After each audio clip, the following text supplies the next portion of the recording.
somebody that doesn't even really know you. And people like in general, not just one person specifically, but people in general that don't know you, they have opinions about you. They do. Based on other people's opinions.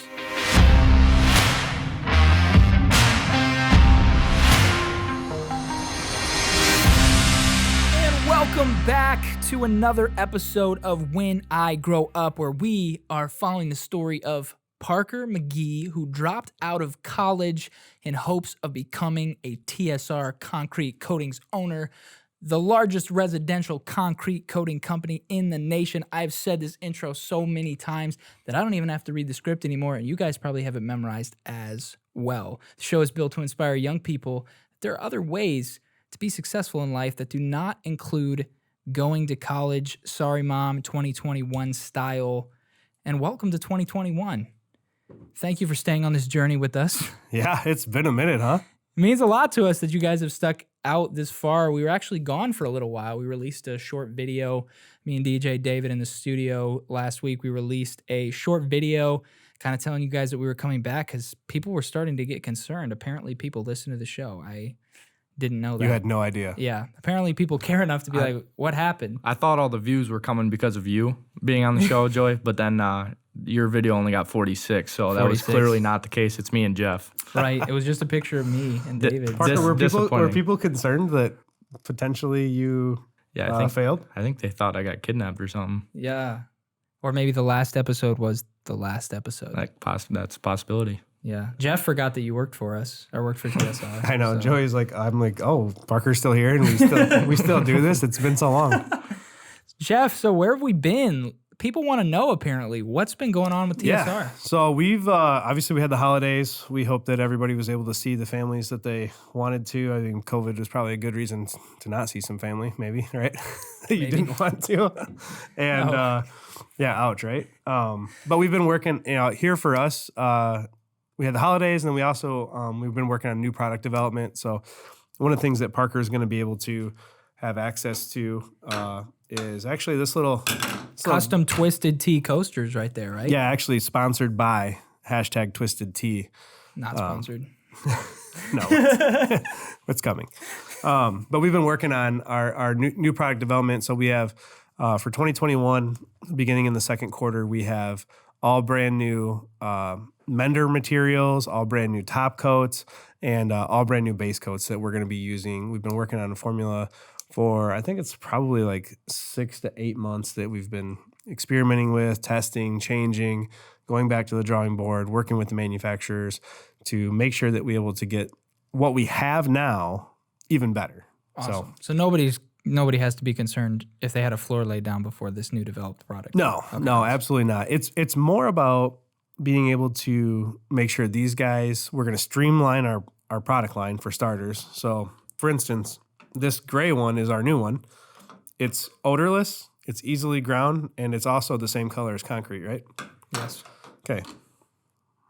These two are two different product lines that we use. One's no odor, one has odor, and we've essentially combined a product line with variable speeds. Okay. So eliminating two of them that we don't need anymore. So makes it easier. Makes it easier for them. It's less material. Nice. Parker and his guys have to carry in the truck, and when Parker owns his own location, it'd be less material he has to buy.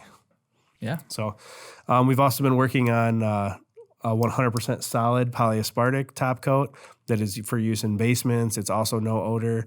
Basements, indoor. Parker, how do you like using our current 100% solid? It's tough.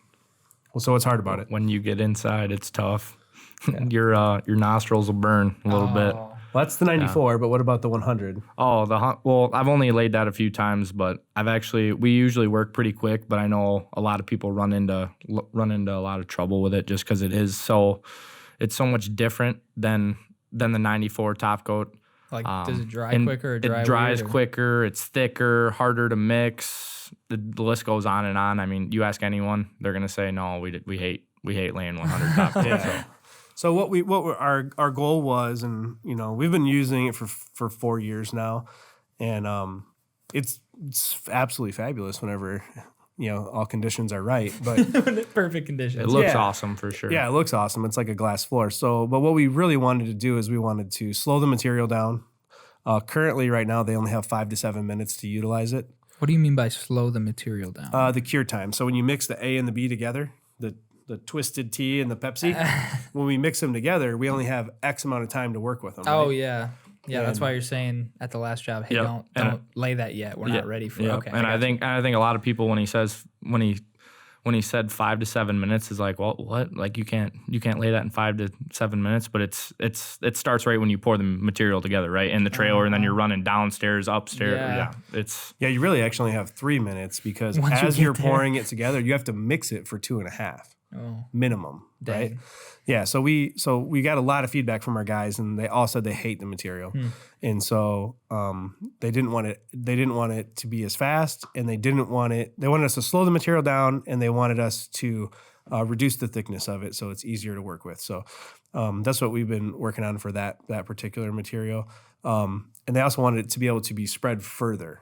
Okay. So they don't have to mix as many buckets. So we were able to accomplish that. We were able to fix the mender. And then the last thing is we fixed our base coat. And again, it's not a fix. It's It wasn't just, your improvement. yeah, it's just, we made an Constantly improvement to improving, it. better And technology. that we removed all the water content Okay. by changing some of the packaging. And when you remove the water from it, it actually stops some like outgassing and some different things that were happening inside of the can whenever it would go down on the floor. And like if you were to pour our it too thick currently, it would like mushroom like into like when you guys leave it in a bucket, like it explodes out of the bucket, right? Now it doesn't do that. Cool. So we fixed a whole bunch of things that are great improvements for us in 2021. We're pretty excited about it. So Awesome. It seems like TSR has a good feedback channel from the installers to the decision makers. it's feedback or bitching. It's one of the two. But it seems like it's not just somebody's complaining and then nothing ever happens or changes. It's like the people that are actually installing, who are actually day to day seeing the difficulties of the product and the process. It's like they're being heard, and that makes everything better for the customers moving forward. Yeah, like actually this was an innovation, this particular one, because our guys were like, man, when you get into an enclosed space, the mender really like it's a strong smell. And so we came out with a no odor version of it. And then they were like, well, they don't want to carry so many buckets on their trailer, so we just formulated something different. So no, they're definitely not bitching. I was just kidding. But it's nice that we do get the feedback that we receive. So You actually implement new stuff, product development. We've been working on some really large jobs. Cool. We had a big school that we did. We're actually going to be doing Barco Automotive in Freeport. So we actually started that one this week. Nice. It's been pretty crazy around here, especially for the time of year. Typically we like to slow down, go to Mexico, hit somewhere warm, but that hasn't been the case. Nope. So Parker, what's been new for you? What's been going on during this break? We haven't had an episode since the day in the life of Parker moved away, where we all got to go see Parker's apartment, what it's actually like living in Madison, working on a floor there, eating at, you guys didn't come to Cheesecake Factory with us. You got to see the process being laid down during that, but what's it? Shout out ChickfilA though. Okay, quick side note. I'm sorry. I'm not sorry. ChickfilA, please sponsor us. But Parker was completely... This is actually going to tie right in to the theme of the episode. You guys aren't even... Nobody's ready for this. Nobody's ready for how this I'm not ready. I don't even know. This connection... Hashtag Chick-fil-A. This connection right now is going to make you need to rewind back to me saying this exactly right now and then rewatch it, because you're going to be like, whoa, how did he do that? Right? Magic. So anyway... DJ David, I'm sorry. He's like, what are you talking about? Anyway, so we've got Chick-fil-A, right? Everybody knows and loves Chick. You should know and love Chick-fil-A. Parker had never been to Chick-fil-A, yet he was dogging on Chick-fil-A. Dogging is way over. Bashing on. He doesn't even personally know Chick-fil-A. Right? He doesn't So personally know yeah, Chick-fil-A, Jeff, and he was talking shit. he was talking. Okay, I'm so embarrassed. we are working on the job site, right? David and I Dave and I were pretty much in the trailer most of the day because it was warm. But we didn't know that there was carbon monoxide emissions in there until we started to feel a little bit dizzy. Then we opened the doors, everything was fine. Then we decided to go for lunch. I'm like, we got to go to Chick-fil-A. There's a Chick-fil-A in Madison. I don't get to Chick-fil-A that often. That's where I go. Everything's fire about Chick-fil-A. The lemonade, it's closed on Sunday. Kanye West. Closed on Sunday, you my Chick-fil-A. Everybody knows that. So we're going to decide where we're going to eat. I mentioned Chick-fil-A. Parker's like, nah, Chick-fil-A? Come on, man. I'd rather go home and eat a cold meat sandwich. And that was the plan. I've heard it's overrated. I've heard it's overrated. So he based his opinion on others. What? On others. On others. Oh my gosh. When I'm here, yeah, unreal. I'm telling him. Unreal, but I'm telling him. Hey, we're back now. Yeah, we're back. now. Okay, so I'm Did telling we go him. to Chick-fil-A? So we went to Cheesecake Factory, right? And Service. Parker was like, Joe, you're gonna be really mad at me. I was like, why? And because he's looking at the GPS, and you have to go right by Chick-fil-A to get to Cheesecake Factory. Yeah, service wasn't. It was below average. It wasn't good. They treated us kind of like we were homeless because we were covered in paint and looked kind of homeless. Okay. They treated us poorly at Cheesecake Factory, and I told him, I'm like, this would never happen at Chick-fil-A. Chick-fil-A would never do me this way. Chick-fil-A would never do that. So we had to go. So Parker's like, all right, let's go to Chick-fil-A. I'm like, I'm buying a round of lemonades for everybody because we just eaten. You have to. So we go through the drive-thru. Fresh fruit in the lemonade. Yeah, we go through the drive-thru at Chick-fil-A, and immediately someone comes up to our truck. Immediately. Yeah.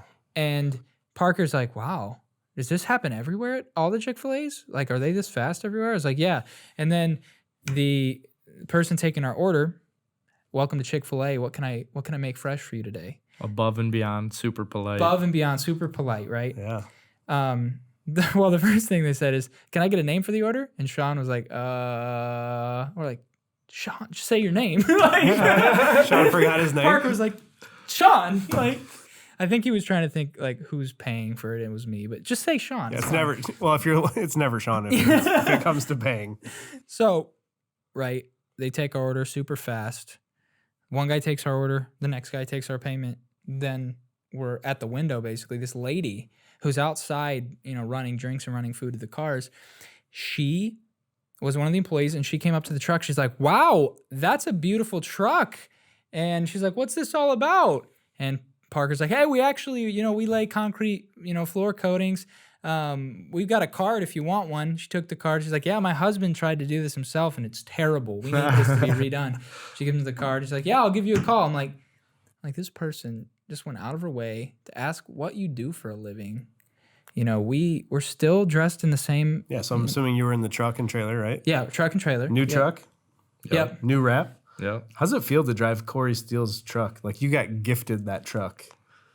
Well, when I place my hands on that wheel, Corey, I'm touching Jesus. It feels like so. Thank you, Corey. Sorry, Parker Jesus. inherited Corey's brand new truck before Corey left for North Chicago. Yeah, that's awesome. So anyway, back to Chick-fil-A. I think Jesus I don't know if he invented Chick-fil-A, but it's blessed, right? So we've got the steering wheel that was blessed. We've got Chick-fil-A that's blessed. We're not there right? on Sunday because Chick-fil-A's not open on Sunday. Closed on Sunday, you my Chick-fil-A. All right, we don't have to cut that out. But anyway, this is a good episode. I'm sorry, guys. No, I'm not. Anyway, full circle, right? So this is the part where you might need a rewind. Yeah. Okay? Yeah. Because Parker loved Chick-fil-A. You loved Chick-fil-A. You know what? He loved it. Like he took a sip of that lemonade and he said the words and I didn't know what this meant until I looked it up on Urban Dictionary later. I pretended because I, pretended to be like in the know. In the know, It's yeah. like, this is gas. And This is gas. I'm like, is that like fire? I'm like, I don't know if it's bad or Yes, good. exactly. But I'm like, gas, you can light fire. That's you what I can thought, light yeah. gas and it turns into fire. This goes back on the services 85% of your, or Experience, 85, yeah. 90%, whatever we Yep. said of your experience though. So Yeah. what if what if your food would have been slightly mediocre? Would you have still felt good? No, I mean, I feel like I've went to Chick-fil-A and sometimes I've tried stuff. It's not been like, oh my God, this is amazing. But I was like, it was fast. It was easy. They made my life enjoyable while I was driving through the drive-thru. He's like, I went to Chick-fil-A and my whole life changed. Yeah, and he sends me pictures semi-frequently, like of sandwiches, Chick-fil-A sandwiches with gluten-free buns. Gluten-free buns. Oh, and they have gluten-free buns for him. Of course, And that was it. That was it. Yeah. What about Cheesecake Factory? Do they have those for you? They had shepherd's pie. It was all right. Yeah, it was all right. But it wasn't no Chick-fil-A, but it was all right. Go ahead and tell Cheesecake Factory right now how you feel. Yeah, but everybody hypes up Cheesecake Factory. Like Cheesecake Factory is this nice guy that treats everybody perfectly, and Chick-fil-A is overhyped, like just because it has so many, it's so successful, the most profitable fast food company in the world. And people give it a bad rap. But here's the thing. Parker didn't know Chick-fil-A personally, like I did. And he still dogged on it until he tried it for himself. And when he got to know Chick-fil-A, he sent me this exact text about a sandwich. He said, "Goated," which once I looked that up, it means to be made the greatest of all time, right? So even I knew that one. So Chick-fil-A is both gas and goated. Nice. So GG, that's not what that means. Previous to being gas and goated, they were trash. Based on the opinion of. Yep. Call this person out right now. So from trash and bloated to gas and goated. Keegan Gielan. Write that down. If he's watching, Keegan Gielan told me it. Keegan Gielan, go to Cheesecake Factory. So yeah. Unreal. So now you might need to hit rewind again. But Jeff, I wanted to talk about our conversation that we had last night. Actually, well, this was your idea. I'm just used to saying that. But this was your idea. You called me last night. You said somebody that doesn't even really know you. And people like in general, not just one person in specifically, but people in general that don't know you, they have opinions about you. They do. Based on other people's opinions. Yeah. And they haven't even tasted. They haven't even tasted and seen. These same people probably go to Cheesecake Factory if I had to guess. And they probably love it. And they've never been to Chick-fil-A. So I called you last night. Yeah. It's not uncommon that we talk late in the night for no apparent reason at all. But I called you because I was like, man, I've got some pretty fire content for the podcast tomorrow. In addition to what we normally maybe might have scheduled, I was like, this needs to be discussed because it's something that Parker's going to have to deal with himself, moving forward with his career in entrepreneurship and owning a business and having employees and people are going to talk and, regardless, right? Right. So I thought to myself, I was like, we got to bring this on the show. So should we talk about, go right into it or? Well, yeah. So this is a totally new topic that we haven't really discussed on the show. As Jeff was saying, it's something that Parker, he may face this kind of judgment. Let's dive right in. Yeah. Let's jump right into it. After our 17-minute intro about Chick-fil-A, you guys are ready for what we're really talking about. Yeah. So you told me there was a person who had posted a status on Facebook, and this person frequently posts things that amuse you or maybe don't amuse you. But it's frequently about business, right? And sometimes it's about business, sometimes it's about other things, but it's some of the things that amuse me, like I just, I throw my 2 cents on and we either agree or we don't agree. Sure. And which is fine. It's always a relatively courteous transactional civil conversation, sure. Right? And so yesterday, I'll just say his name, Ryan Williams, because he actually invited me on his podcast. I invited him here. He wasn't able to attend tonight. But we will be on his Yeah, but we are going to his podcast whenever he chooses to have it. Cool. Because I think it's something that needs to be talked about and addressed. But so he made a post that said, why would a company treat its employees like shit and act like they're replaceable on a whim? I would never do that. Something 100, lines, some emoji or something like that. And I thought to myself, I was like, of course, why would a company do that? But then at the same time, the person that it was coming from, and no offense to him, but I was like, you don't own a business. You don't know what that person or individual is dealing with that owns the business. And you don't know why those employees, whoever they are saying those things. I didn't look at the post and go it's clearly about me. Me and this guy aren't friends. We don't have any Like, we don't run in the same circles, whatever. But what I thought is I was like, man, like, I said, it's really an interesting insight that somebody who doesn't own a business and potentially doesn't have any plans to now can say what they would or wouldn't do in a given situation. Right. Because they've never been to ChickfilA. They've never been to ChickfilA. He's never owned a business, or I mean, he might have been to ChickfilA. Yeah, but he's never owned a business, right? Yeah. And we said this kind of preset. It's easy to say. I brought up the thing about when people always say, well, he does this and he does that, talking about famous people or blah, blah, blah, with a lot of money. It's like, I guess we don't know what we would exactly do when we're in those situations, like owning a business or having that much money or blah, blah, list goes on and on. If you had this or that, we don't know until we're there. It's all speculation. It's all, so, I mean, I try to stay away from that. I know it's an easy thing to jump in and be like, yeah, I know, but a lot of the times people don't know.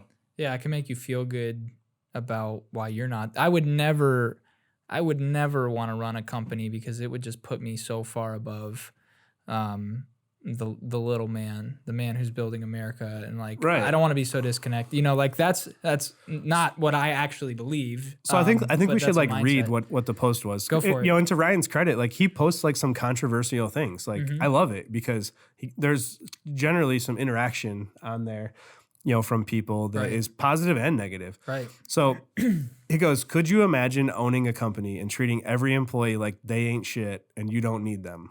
I could never. ! 100. And I was like, man, that's okay. Interesting. And I said, interesting insight from someone who has never owned a business to say what they would never do if they did own one. Right. Very interesting. Okay. The reality is when you own a business, some of the people love you, some hate you, and some are indifferent. Not every employee is with you for the same reason, and their goals may sometimes conflict with the overall mission of the company. The fact of the matter is, as a business owner, you have to make decisions that are broad and far-reaching and don't always please everyone. It's why people tend to fall into one of those three categories. So, like I said, I didn't think that the post was about me. I mean, apparently some people did. But what I found interesting was just how we're going to talk about what we would never do, right? And I give him a little rib poke about it. You know, have you absolutely loved every job you've ever had, Joey? No. Especially not Pizza Hut. That was horrible. Did you hate some of them? Yes. Pizza Hut. Yep. I dreamt about going to college when I was at Pizza Hut. when I grow up, I am definitely going to college. Yeah. Yeah. And what didn't you like about it? Honestly, my management, they treated me like I was incompetent. It was my first real job, and I was nervous. I was hired to be a cook, and then they said my first day, they're like, yeah, we need more waiters, so you're going to be a waiter. And I'm like, I don't really want to be a waiter. They're like, well, do you want a job? And I was like, so right off the bat, they were like, they didn't care about me. And it just continued from there, basically. Well, poor treatment. So let's just back up, okay? Because that's your perception, right? So what I think that was interesting about Ryan's statement, and what's even interesting about what you just said, is you could have declined to be a waiter. That's very true. Okay. And then you would not have had a negative experience with Pizza Hut. So, like, just using your particular instance, is you got hired to be a cook. They needed something else, right? Mm-hmm. They offered it to you. They said, hey, we don't need you to cook. We need you to be a waiter. True. And you could have said no, but they gave you the opportunity to do it. And it's their business, I guess. Yeah. Yeah. Right. Yeah. You're right. But it was also your decision to stay. Yep. Okay. So why did you stay if you didn't want to do it? That's a good question. I felt like I didn't really have any other opportunities at the time. I'd been applying at a lot of places. I did quit within 3 weeks because Shopko hired me, and I really loved working at Shopko. They are now out of business. They are. I'm sorry, but that was a lot of fun. But yeah, I did realize that there was other opportunities. You know, my parents wanted us to have jobs. They wanted us to grow up and have jobs and be able to pay for our own stuff. But you're right. I didn't have to accept that at all. I didn't have to in that moment say, you know, okay, I'll just do whatever you want me to do and be a waiter. But no, like everybody has that choice, right? And I really felt like, then all of a sudden, like all of these people started attacking me on this post on this last night? Facebook post, Yeah. right? And you read them all. You Yep. loved it. I'm We caught laughed. Everybody had a good laugh. I slept fantastic. It was mostly civil, but there were a couple people who had never met Jeff, never tried Chick-fil-A, that had heard about Jeff. So many people. But the people that actually knew Jeff, if you read this post, it's Ryan Williams. Yeah. And we're going to be on a show. There's not any hard feelings. Ryan Williams wasn't really, there was no attacking back and forth. Yeah, we did like some jabs. Like, right, yeah. It was a wrestling match, but it wasn't like out of hand. But there were some people that were kind of out of hand, but these were people that didn't know you. Well, absolutely people that didn't know me, doesn't know about TSR, doesn't know about the good things that we do, doesn't know about the good things that I do because I don't tell anybody because it's none of their fucking business. Right. And I got to thinking about it as this whole thing is transpiring, and I go, Parker's a pretty well-liked kid. And actually, I was talking with your brother about this morning. I'm like, how would he handle that? I would say that's an overstatement. Well-liked is an overstatement. Yeah, you're definitely less well-liked now than you were before. But how would you handle as you were reading some of those things and looking through them, and like, you're at a different spot in your life now than I am, but how are you going to handle when people hate you, say bad things about you, and you don't even know them? Like, that's the funniest thing is like, I don't even know you. I've never heard anything about you. I've actually never seen your name come across my screen, never heard it come off of somebody's mouth. Right. And these people have all these things to say about you based on what somebody else told them. Well, I think this kind of fits in well because I was actually, me and my buddy were talking a little bit ago, and I was like, I maybe do come off a little dickish sometimes just because that's who I am. I mess with people. It's the same way my dad is. He just kind of jokes around, and if you don't know us, you're kind of like, wow, what the hell is he doing? Like, but it's just how we are. And we were actually hanging out with one of our other friends, and we weren't friends with him ever. And he was like, dude, when I didn't know you, you were just kind of an asshole. He's like, now, like, you're cool. Like, now that I've actually hung out with you, I'm like, yeah, I mean, it's just kind of how it is. And this is kind of the same situation. They never hung out with Jeff. They've heard or thought they saw what they wanted to. So you've already experienced a little bit of that. Oh, yeah. Do you think any of that has to, well, the other thing is too, like, if people don't know who you are, they're not going to be thinking about you or talking about you or making opinions about you. Do you think any of this had to do with the fact that you were well known, for playing sports, for being highly successful in school, for your your family's successful in this town? Do you think anything has to do with, like, the more people that know you, that know of you but don't know you? There's very few people that know you, but way more that know of you. Yeah. And there's like that when it's like, when the scale is that, like, the people that know of you versus the people that know you is kind of imbalanced, leaning towards the people that don't know you. It seems like that's a little bit of a recipe for gossip. Like, oh, he's that way because of his upbringing. He's good at this because of this situation. And it's kind of like a cop-out. Like, I don't have to try to be good at those things because I was never given that opportunity to ever become good like Parker. It's a good conversation starter when you hear drama and I know Jeff knows you, and I'm like, dude, did you hear what Joey did last night? It's drama's easy to talk about, and when you can relate, when we can relate on something, on one topic, aka a person, you, Joey, that's a 10-minute conversation me and Jeff can have to kill silence right there. Yeah, and when we do, I'm just going to make a bunch of stuff up. It's not even true. Don't even tell him that I've ever despised Chick-fil-A, though. That would be a lie. I would say, too, that some people put up a kind of a cover on their book a little bit, too, and maybe are good people outside, but then are the last person to maybe hold the door for an old lady walking into Walmart or something like that. So Yeah. Well, I don't ever hold the door for an old lady at Walmart because they have automatic doors.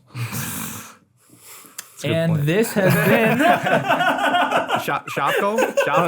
Let me get that for you. Yeah. No, I hear you. Yeah. It's funny. Like, someday we'll have to have Sarah on here, but when me and Sarah had started dating, it was kind of like this teeter-totter thing. Sarah is Jeff's fiance, for those that don't know. Where where I had heard some things about her, right? Yeah. She was like the it girl from our grade growing up. Like, all the guys wanted to date her. I probably did too. I don't know. I was playing Magic cards and Pokemon and stuff, so I don't know. Laugh it up. It's fine. Wasn't really into it, But she had obviously. I come with people's perceptions about me. It gets put on Facebook every single day, and so she had like this opinion of me, or had at least heard, and then I had like this opinion about her. But I was like, I don't, she's a cute girl. Like we're both single. Like maybe I should try to give it a shot, right? And so like we actually both were talking to my business partner Derek, who knew both of us, and we're like, what are they like? Like, what is she like? He's like, oh, she's super sweet, and I'm like, well, I heard she's a bitch. And like and then she's doing the same thing, and she's like, yeah, like Derek, like everybody says Jeff's an asshole, and Derek goes, no, he's actually pretty cool, and so we were like bouncing off of Derek. And I finally got to the point where I was like, I just have to meet this individual and make whatever that judgment is for myself, because it's pretty clear that like most people are going to be wrong on that scenario. And what I thought was interesting is that we're from the same grade, right? We've lived 12 minutes away from each other's doorstep our entire lives.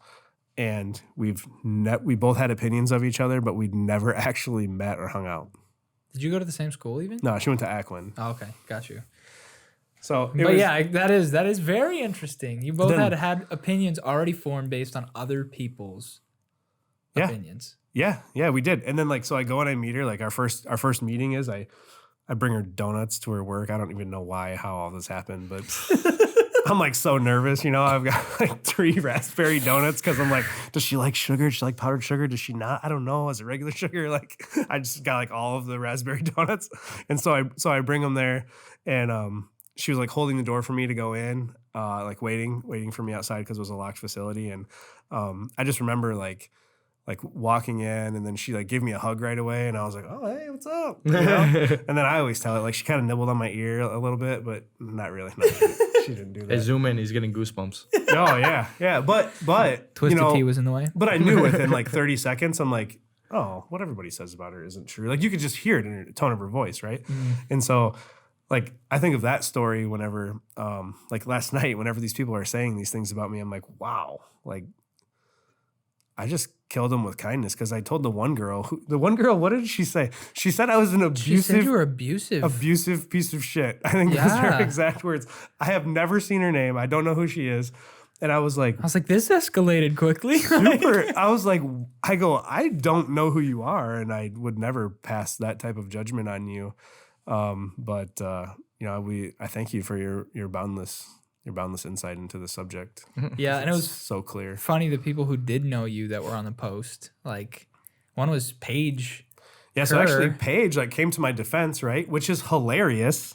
Thank you, Paige. But Paige came to my defense. I actually fired Paige from TSR because she was really struggling in the call center setting appointments, and she was working a lot of hours between the bath company and TSR. But she's very successful in the bath very company. Successful at the bath company, and she's done a fantastic job. And Paige has worked for me for years, and she's always done a good job. She was just really struggling there. We both said that when she did it, it was going to be a temporary thing, right? Based on how her performance was, and she didn't perform well, and she got fired from it. And I'm like, of all the people that might like harbor a bad feeling, I'm like, holy shit. Like, she said you changed her life in a positive way and kind of came to your defense right on that post, right? Yeah. I was like, oh, that's really cool. I was like, Paige, you're ruining my reputation. Yeah. Who knew you more, Paige or the one that called you an abusive? He didn't even know this person. I didn't even know him. Yeah. I didn't even know him, and it's exactly. And it's crazy. I've really loved the with all due respect. Like, yeah. Like, how many times was that said? Yeah. Like with all due respect, I don't even know you, and we've never had any communication, but you're a fucking dick. But not to be mean, but yeah. It kind of seems like it's mean. It's almost as if. I don't know if I'm reading this wrong, but yeah. No, but I think that I left that conversation with the mindset and it's something that maybe I should have done before is like, how about in 2021? And I wrote this on there. I go, why don't people who don't feel valued and feel like they're being treated like shit and feel that maybe they're in the wrong position or feel that they have a bad manager or whatever, why don't they stop working at those places? And conversely, as an employer, if you feel somebody isn't a good fit for your team, if you feel that they're not the right person, if you feel that they're a cancer to your organization or they're not doing what you're doing, why don't we just fire them? Yeah. And save everybody the agony of dragging this out. Right. Sometimes it's the best thing to do for both parties. Yeah. And the other people that are being affected that just work for the company, right? Yeah. And the families and Well, yeah, why not? And I think for me, and I actually gave Alex a ton of kudos, and Parker, you're going to learn this, is that, and I feel like you did. Like we had some things like right out of the gate where, you had to like let some people go and things like that. But I get so emotionally invested in these people that I want them to succeed so bad. And then whenever they do something silly or they break the rules or whatever, and then you have to come down on them, it's like, it's way easier for me to just like do what Alex does. Alex is cold-blooded by the numbers. Everybody thinks he's like the nicest guy, and Alex, you are a pretty nice guy. He's a nice guy, but no, he's. But it's very methodical, right? Does Alex get as close to his employees as like say you do? Absolutely not. Yeah, I feel like that's what I feel like. Tyler and Jeff are so close to these employees too. It kind of reminds me of my mom, where she's working in the kitchen every day with them. That she's so close to all the employees. It's so hard to be like, right. You mess this up, I need to. Yeah. Well, that was actually one of my goals for 2021 is to not be so close, to not be so emotionally invested, to put a person between me and each team, right? So that I don't have to be so emotionally invested in them. Because sometimes, I mean, honestly, I feel like I want them to succeed more than they do. And we have great people that work here. We have fantastic people that work here. But no different than what I talked about earlier with those 3 buckets. Some love it, some hate it, and some are just indifferent. Yeah.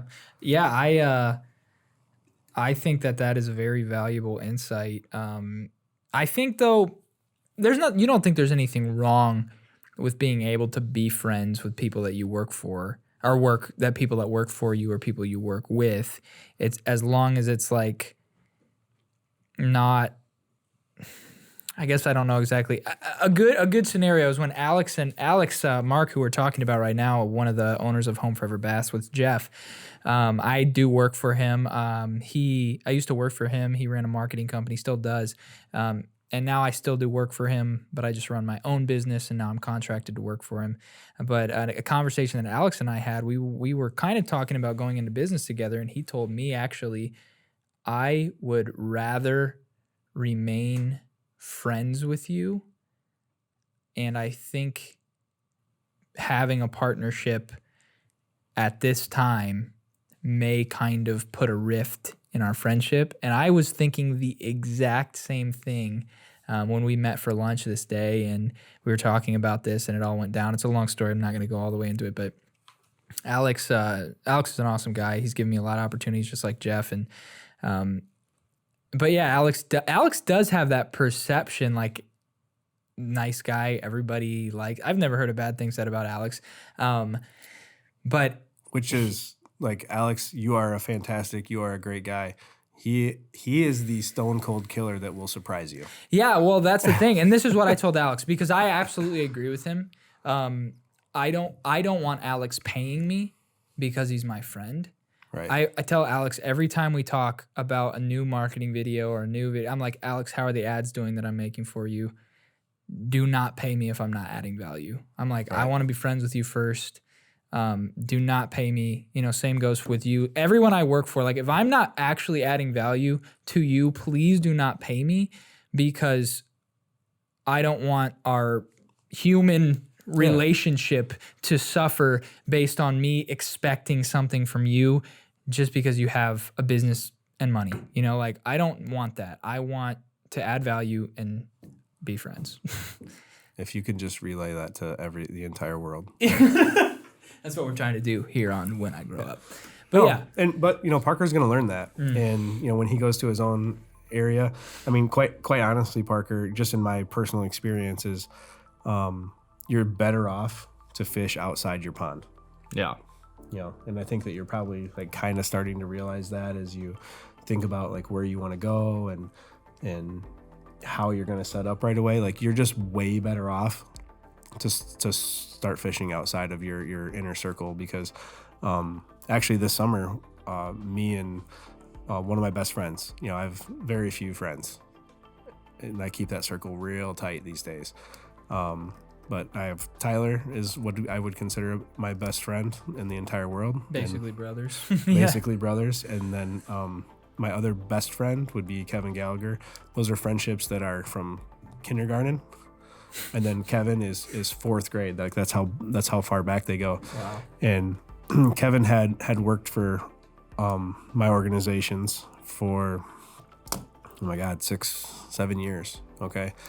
And this summer, we decided that it was better off if we were going to remain friends that he doesn't work for us or one of my companies. Right. Because it was like, I was like, dude, there is not an amount of money in the world that I would trade for our friendship or a business or whatever. Like, we were getting to the point where we were probably starting to get on each other's nerves and like very like accusatory of each other on different things. And I'm like, dude, this isn't worth it. Like, it's not worth it. That's right. Exactly. There's so much money to be made out there doing whatever it is that it's not worth destroying a friendship from fourth grade. Right.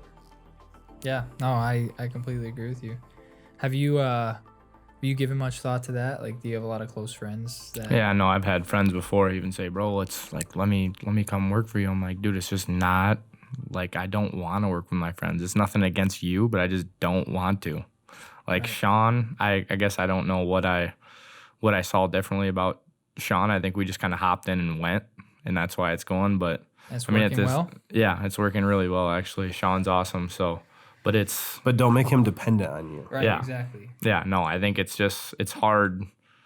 It's hard to do business with your friends no matter what. I feel like I've always kind of thought this. I've never told Jeff, but watching him and Tyler kind of just never really argue or anything, I'm like, how the heck do they do that? Because I've never, even my friends, me and Sean get in arguments just because we live with each other. I'm like, we had all of those arguments like in the third grade. Like the benefits. Yeah, of like time. me and Tyler. I mean, we've literally been friends for like 30 years. So yeah, like whatever animosity there was, like me and Tyler used to fight like crazy. Tyler threw a rock at my head, and I had to have like eight staples in my head. What grade was this? Dude, I was like 8 years old. Oh man! Knocked him out. He didn't remember, man. Yeah, he did knock me out, and like there was blood everywhere. Like me and Tyler have gotten in all kinds of trouble together. Again, when we went into business together, though, we said that no matter what happens, if it ever gets to the point where this could get rocky for us, because we are each other's best friend, we are each other's rock, like then it's done. It's done right then, and we'll never get to that point, right? Because when you have a friend like that, you're able to work through it. And if people are talking shit about me to Tyler or Tyler to me, vice versa, it's in one ear out the other. Yep. I know him. I've known him since he hit me in the head with a rock, and he's my rock. So it's like yeah, that's how we lay rock. Anyway, and now we coat rock. No, I that's amazing. Now, not an analogy, but a really good example, a real life example. Like, and with me, my brother David, he works for me, but I told him, when we had started getting enough work that I needed help. Yeah. David had already been volunteering to help me. And this is DJ David, by the way. He's producing this episode right now. He set all this up for you guys. He's going to edit it for you guys, and it's amazing. But he was volunteering. He just wanted to learn, a lot like Parker. He's like, hey, give me a chance. Let me learn. What can I do? How can I help? And he's my brother, but I told him this specifically. He was working at Menards, and he didn't really enjoy his boss, and he was looking for a way to get out, but he needed a job at the time. And I told him, I was like, David, we have enough work right now to bring you on. I never want you to ever think that I am your source of income. You've added enough value to this operation as it is right now that we now have more work for you. And I want you to constantly always think that way. If you get to a point where you want to start your own business, go start your own business. Right. You don't owe me anything. But, and I tell him every day, like, or very frequently, like, David, I'm not your provider, right? Do not depend on me. And It's a dangerous situation to be in. Right. Yeah, it is, especially because he is my brother. And I told him, I'm like, this is the only way we can work together is if you know that you can actually create value. This was his idea today. Like, everything looks better in here today because David said we should really up the production value of the podcast. We have the capability now. Why don't we do it? And way to bring more value, David. Right.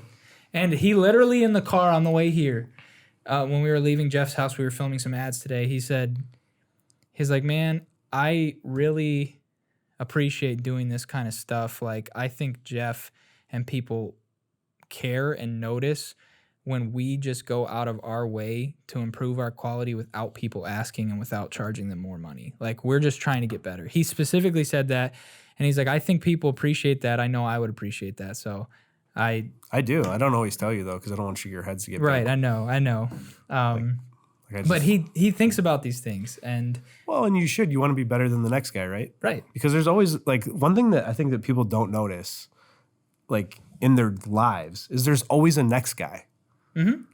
You know, I had one guy tell me one time we were in Vegas, and he's like, "I don't care how much money you have. I don't care how much property you have." He goes, "When we're in Vegas, there's always a guy with a better Rolex, fancier shoes, a more expensive car, and more money in his wallet than you. And all you have to do is look to your left and your right." Yep. And none of that stuff matters, but it's like there's always going to be the next guy. And if David wants to go start his own business, you will replace him. Mm-hmm. Will you not? Yeah. And if David's a good guy, he'll help train that person. Yep. And won't leave you in the lurch. But I think that we have to stop this mentality. Like, there's this huge mentality out there where, like, we're irreplaceable. Yeah. Like, do you guys ever feel like sometimes people just feel like in their careers or in where they work that they're irreplaceable? Yeah. There's that sense of like entitlement. Like, you need me. Like, yeah. Almost every sports team I've ever played on, every coach said this team is a next man up mentality type of team. And it's no one's irreplaceable. No, me and Tyler are the figureheads for TSR, and we pretty much make all of the decisions, especially for our location, but we heavily influence other locations along with Derek and Josh, and all four of us are replaceable. Mm-hmm. Yeah. I think people focus too much on replaceable versus irreplaceable when they should really just be focusing on improving. Like, if adding value. Adding value, yes. Improving, adding value. Because we're not like thinking, I'm not sitting there thinking like, when I'm thinking about creating ads and I do create ads for TSR and for Home Forever Baths. And I do not, which are both companies that Jeff owns, and I do not think, I was talking to your mom today. She said, "Wow, I saw the ad. I hear it did really well." And I said, Thank you for the kind words." She said she liked it, and I was like, I don't make ads. I don't know how we got to this point, but I was like, I don't make ads for Jeff.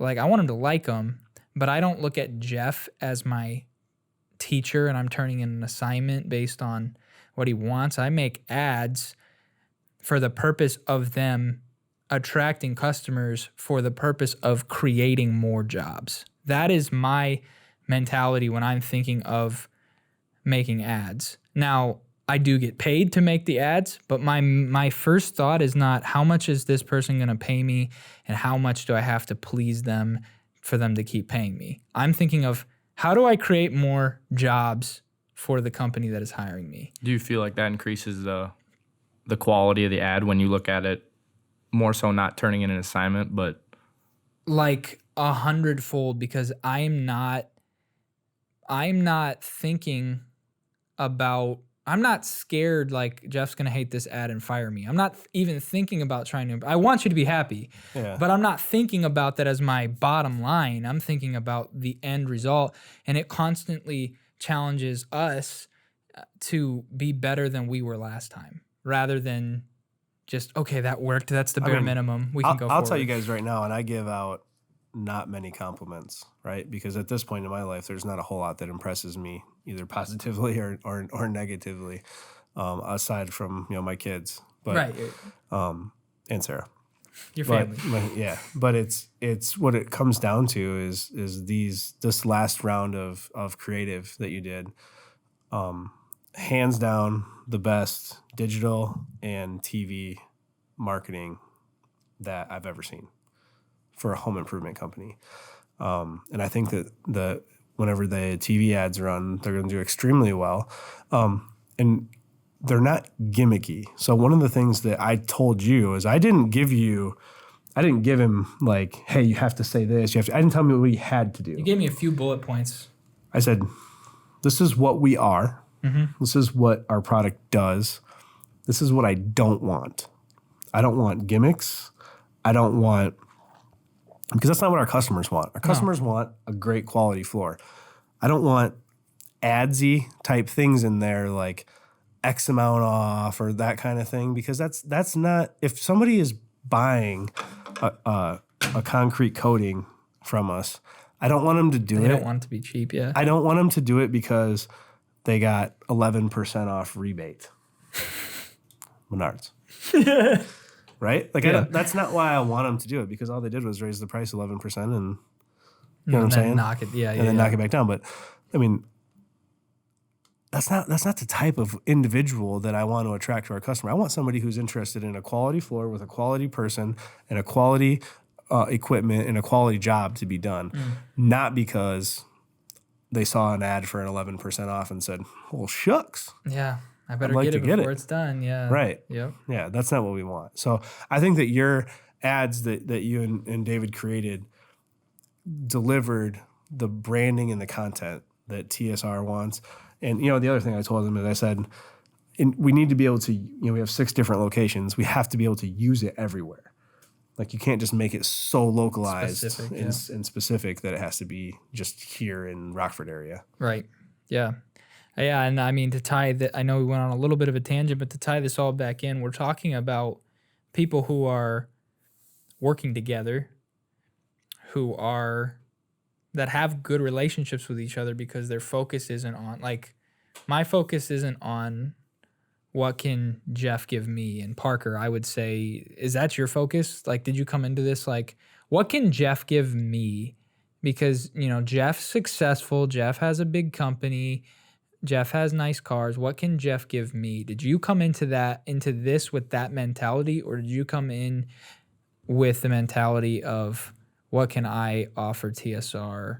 I think when you do that, you automatically fail like E-Mark wanted, and no one wanted that. Yeah. So, yeah. So no, it's how you benefit yourself. That's the only way I feel like we in long term reach our end goal, because you're getting better every day because you're doing it for yourself, not looking for someone seeing what you can benefit off them. Right. You're not trying to just take from Jeff. You're trying to add value while also, I mean, you're earning because of that, but it'll blow up if you're leeching. Yep. It'll blow up. Oh, eventually. It would have been found out. It would have been found out the first time I jumped his ass. When he just had it again recently, and actually, when I was talking to your brother, I think you guys left a job with like some dust all over or something. Yeah. Yeah. That was a fun conversation, wasn't it? Yeah. And so it got fixed. Do we know what job that was? It got fixed. Okay. Yeah. No, but regardless, like he got in trouble for it. And rather than making, which a lot of guys like to make an excuse, right? Like, I hate that. Like, well, this is what happened. It wasn't my fault, blah, blah. The customer said it was fine. Yeah. Something along those lines. Parker just put his head down and said, you know what, you're right. And it won't happen again. And me and Tanner were talking about it. Tanner goes, that's literally the best thing that I told him that he could say, because how would you recover from anything other than that? Wouldn't. No. all it would be is just excuse, right? Yeah. Yeah. Yeah. I mean, I think that, You'd have given Tyler the opportunity to really light you up then. yeah, and thinking long term, I think it gives, if you set that standard of, well, yeah, it was a little dusty, but then when someone comes back to you, if you let that slip on yourself and someone comes back to you in your own location, then you're like, oh yeah, that makes sense. It was probably that person's fault. No. Well, then you just lower the standard, right? Yeah. Yeah, would you guys agree that I've heard this said that the loudest boos often come from the cheapest seats? Like the people who are loud and in a negative way, like hating on you, they're usually people that have no vested interest in your actual life. Yeah. Yeah, I would agree. If you've ever been to a Chicago Bears game, the amount of hate that our hometown fans give our team is so ungodly uncalled for. Like, I was at the game that Cody Parkey missed 4 field goals. I thought for sure they were going to take that kid to the goalpost and hang him. There's no joke. Like, there was older ladies coming down. We were sitting like second row, 50-yard line. Old ladies coming down swearing at this man for missing a field goal. We won the game. Oh my goodness! Wow. Like, and so yeah, like the loudest boos are always going to come from the people that have absolutely nothing invested in what you're doing, and quite frankly, don't want to see you succeed either. Right. Yeah. Absolutely. I would say in wrapping this show up, I think this was a fire episode. Absolute great content. I know it went a little bit longer. I hope you guys are getting a lot of value out of this.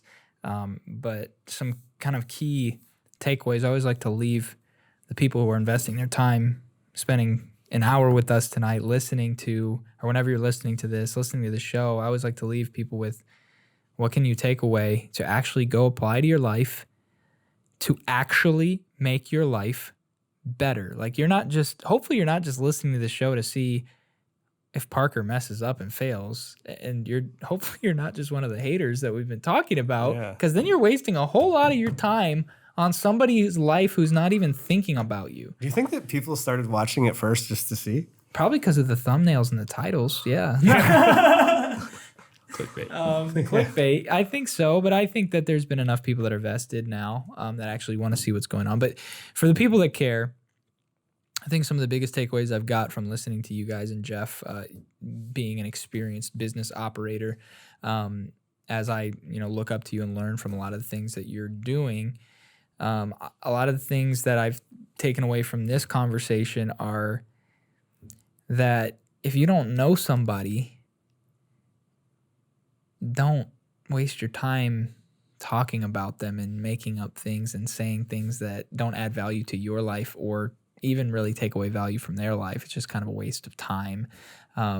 That's one of the biggest takeaways I've gotten from that this. That goes even as far as something, right? ChickfilA, be it ChickfilA or it's just know whatever you're talking about before you. It's such a wonderful experience for you to go to ChickfilA, and you would have never done it because one person. Yeah. Yeah. Yeah, that darn person. That could even go for somebody working for TSR. It could be a great job for them, but because they've heard something about you, they may never come. Well, what was hilarious, right? As I'm reading this, all of these horrible things about me, is, and I'm like, I've got thick skin, but I do worry about our employees that might have read those things, or Parker, or potential people that are going to be working for us in the future. What I worry about is, what are they thinking? Mm-hmm. I'm good, and it just makes me like, there's just no reason for it. Yeah. There's absolutely no reason for it. And we have a waiting list, guys. We have a waiting list of people that are trying to get in here to work. A waiting list. If it's really that bad, yeah. It's so hard. I've heard it from him many times. It's so like, how are we going to please everyone? Yeah. You're not, at the end of the day, you're going to please the people who want to be pleased and like it where they're at. And the other ones are just always going to be the people that are upset about something. It's going to be something new all the time. Yeah, absolutely. Yeah, so practical takeaways, just add value to other people. Focus on improving yourself. Don't be selfish, but focus on improving yourself and how you're adding value to other people. Don't be asking, what can they give me? Constantly be asking, what can I give them of value? Because it's not wrong to want to generate income. Like the people who are upset about wealth and being rich and people who are rich, the reason they're so upset about it is because they want it. And the reason that people are so offended often when people have nice cars or nice homes or nice this and that and the other is because they don't, and they're thinking about it all day long. They're constantly thinking about money. And if you think you're not constantly thinking about money, do you keep checking your bank account for your stimulus check? Do you keep going to a job that you hate? Yeah. Because of money. I'm not saying everyone's like that. Some people figure it out and get out of it, but like, think about these things. Like, you want success. Everyone wants success. And the way to achieve that is by thinking, what can I offer someone of value? And then becoming good at that. Like your sign out here says, I don't want to be a jack of all trades. I want to be a king of my trade. Right. Right? So those are my takeaways. I feel like I've talked for a long time. Do you guys have anything else to add to these listeners? So next episode, Parker's dad cornered me about what is his career path. Oh. And, we've obviously been on a path here for Parker where it's very clear he's not just one of the guys. He's going to be one of the owners here at some point. And he's getting to the point where we're going to have to be making a decision on where he's going, what he's doing, how that's going to transpire. And so I think for the next episode, we're going to lay that down. All right. That's awesome. For the listeners and for myself, I know we talked, Jeff, we've been releasing episodes every other week, twice a month. And we had talked last time about maybe moving it to once a month. Do we still want to keep the cadence of once every other week, once a month, or just kind of play it by ear? So why don't we come back in 2 weeks? Okay. And release that. And then by the time that we come back for our third episode for the year, we'll lay down what Parker, what his career path is going to be. And he doesn't even know. Look at him. He's just looking like Bambi. David, when you're editing this, write these notes down so I have these notes. Yeah, and then we'll come back for the third episode and we'll start to gather up where he's where he's going, what he's doing, how things are going to transpire. Cool. And all of that. So now you guys know. This has been another episode of When I Grow Up. Let's do it all together. We will see you guys on the next episode.